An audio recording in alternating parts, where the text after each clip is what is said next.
Serebrianskyy forest is one of the most attacked sections of the front by the Russians in the direction of Kreminna.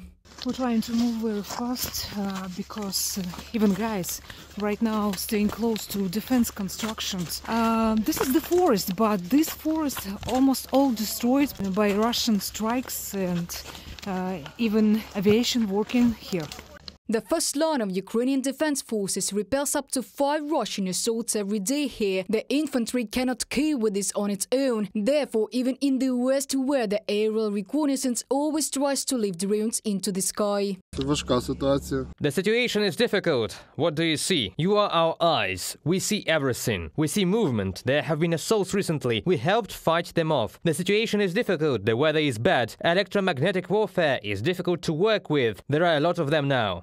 The soldiers know that the Russians rarely attack with armored equipment on this section of the front. They often attack in small groups. The equipment rarely drives here because it gets hit. Now we have the opportunity to use both FPV drones and artillery. The equipment moves a little, but the infantry sometimes tries and makes attempts to move. And such attempts are stopped by operators of combat and kamikaze drones every day.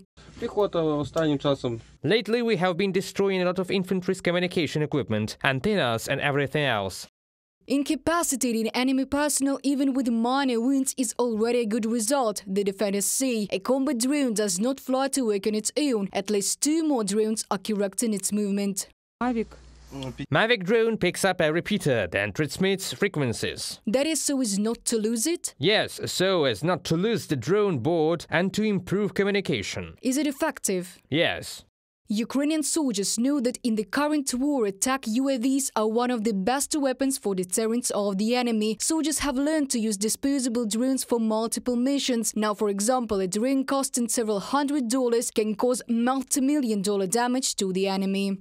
It happens that a drone comes back. Here's a combat drone. It dropped the projectile and returned home. And now it flies out again. If we are lucky, it might fly out 3 or 4 times more until it's decommissioned. Soldiers independently assemble and maintain drones. They admit that volunteers are very helpful in providing them with such means of fighting the enemy.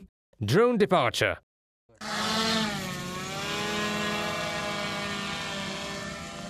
Reported by Diana Kolesnik, Alona Gramova, UATV News.